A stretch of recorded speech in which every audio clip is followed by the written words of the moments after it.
the 9-stroke roll. Okay, so now this one is actually, we're only gonna play this in a duple setting because it fits very well into a duple setting.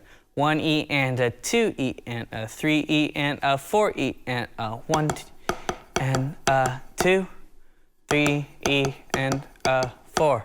When we put it together, it's gonna sound like this.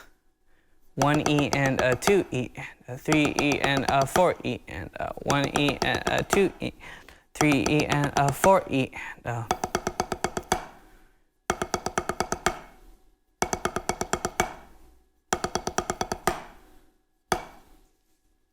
Okay, so remember, all we're doing is extending the length of the double stroke section of each one of these, and then we're giving it the appropriate space that it needs in between.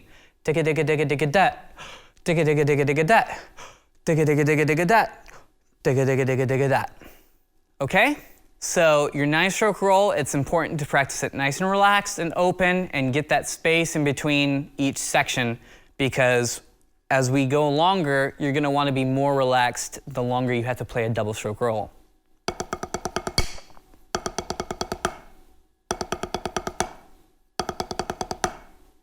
Okay, so there's your 9-stroke roll, and I will see you in the next lesson.